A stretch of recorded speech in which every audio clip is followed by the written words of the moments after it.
E aí, terceiro, como é que vocês estão? Tranquilo? Dá sequência aqui aos vídeos. A gente começou a falar na aula passada da Primeira Guerra Mundial, o que aconteceu a guerra, né? E os fatores foram o embate dos imperialistas lá, Inglaterra e Alemanha por mercados do mundo. Tinha um revanchismo francês devido à Guerra Franco-Prussiana de 1871, onde a França tomou um prejuízo muito grande, né? Perdendo as terras da Alsácia-Lorena. Aí tinha a questão dos movimentos pan-germânicos e pan-eslavos que viviam em atrito, inclusive um desses atritos vai desencadear a morte de Francisco Ferdinando. Tá? Então, esses fatores vão contribuir para o início da Primeira Guerra Mundial. A guerra se inicia no ano de 1914 e ela vai ser dividida em algumas fases, velho. Então, vamos dividir em 3 fases aqui. O início da guerra, que é a guerra de movimentos, onde teve um avanço alemão para cima da Bélgica, da França, tá? Também teve um avanço russo, que ninguém esperava, para cima dos alemães. Depois vem o segundo momento, que é conhecido como Guerra de Trincheiras, tá? Um período que vai ter mais mortes durante a guerra.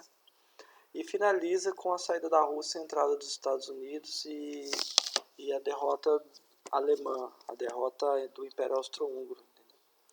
Então vamos lá, primeira parte, a guerra de movimentos. A guerra inicia, a Alemanha toda motivada, né? Porra, agora na guerra nós vamos mostrar que nós aí. A Alemanha partiu para cima, a Alemanha foi tomando territórios. A Alemanha, ela chegou a estar dentro da França, tá? E ela estava tendo uma facilidade até contra a França, né? A Alemanha era muito mais preparada que a França, apesar da França ter o apoio inglês, mas a Alemanha estava tendo consideradas vitórias, né? O que eles não contavam é que os alemães iam ter que lutar em 2 frentes. Então imagina, se você pegar e olhar o mapa da Europa, você vê a Alemanha aqui, a França, né? Quando você está olhando de frente o mapa, a França está à esquerda e a Rússia fica à direita. Então você tinha que dividir suas tropas para lutar tanto na frente oriental quanto na frente ocidental. Então você na frente ocidental ali tendo que lutar com os belgas, com os franceses, com os ingleses, e na frente oriental os russos. Então a Alemanha ela se desgastou muito, igual você tá numa briga, mas tá brigando com 2 caras ao mesmo tempo. Assim, foda, você apanha pra caramba. É mais difícil. Então foi essa a maior dificuldade dela, apesar dela ter um avanço considerado para dentro da França. Segunda fase. A França viu que o negócio estava ficando feio, ela precisava bolar alguma estratégia para, sei lá, segurar os alemães.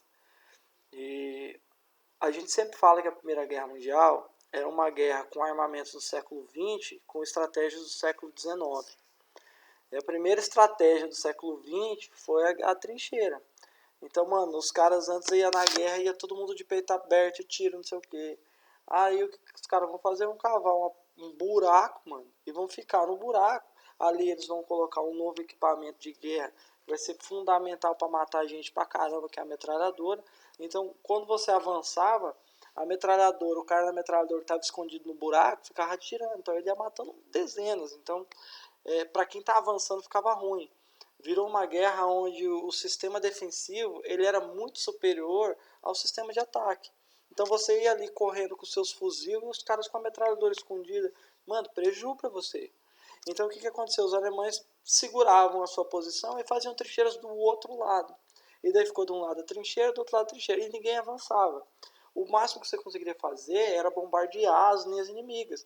Por isso, quando vocês estão assistindo aqueles filmes de guerra, os caras estão lá nas trincheiras, naqueles buracos que eles ficam andando pra lá e pra cá, sempre tá caindo uma bomba. Aí os caras fazem assim, por causa do que o único mecanismo era realmente bombardear. Entendeu? Perdão, tô com sono ainda.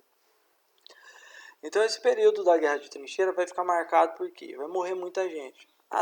As trocas de tiro constantes, óbvio que vai morrer gente, só que muita gente vai morrer de doença, muita gente vai morrer por causa do clima, então às vezes eles tinham que manter a posição em uma época de muito frio ou numa época de muito calor, que vinha umidade, muita chuva, e gerava doença, rato, mosquito, barata, ali proliferava doença. Às vezes os bombardeios danificavam a chegada de suprimentos, e daí, pô, às vezes dava fome na galera, faltava às vezes equipamentos ali para uma manutenção mais segura, mais sadio, mais higiênica. Então vai morrer muita gente de doença, vai morrer muita gente de fome, vai morrer muita gente de sede, de calor, sei lá, vai morrer gente de tudo que é jeito. Então vai ser o período da guerra, que essa fase da guerra de trincheira, que vai ter mais mortes, mais baixas. Beleza? Agora vamos para a terceira fase. A terceira fase é marcada porque a Rússia ela não estava preparada para a guerra. E conforme ela foi lutando com os alemães, ela foi sentindo mais ainda. Uma crise econômica, política se instalou na Rússia sem precedentes. O czar, que era o rei, o imperador da Rússia, ele queria continuar na guerra. Né? Ele já tinha passado uma vergonha numa batalha, uma guerra com o Japão, em 1905, 45, e ele falou, não, agora eu vou lavar minha honra. Só que ele estava acabando com o país. E os movimentos contrários começaram a surgir. E os bolcheviques vão ganhando força no meio dessa crise, porque o povo não estava mais aguentando a guerra. E os bolcheviques vão conseguir dar o golpe e vão derrubar o czar. Eles vão assumir o poder e vão negociar com os alemães a paz. Aí eles vão fazer um tratado chamado de Brest-Litovsk. Eu não sei falar russo, pode ser que a pronúncia é outra, mas é mais ou menos isso. Brest-Litovsk, acho que é isso. Aí eles assinam esse tratado e a Rússia sai da guerra. Aí a Alemanha pensa, fala, mano, agora vai. Agora eu não preciso ficar lutando dos dois lados. Agora eu vou focar ali na França. Eu vou poder jogar toda a minha força, poder fazer uns ataques mais coordenados. E quem sabe, tomar a França. Então a Alemanha cresceu os olhos e falou, não, agora vai, agora vai. O que a Alemanha não contava é que um inimigo saiu, mas um inimigo mais poderoso entraria contra ela.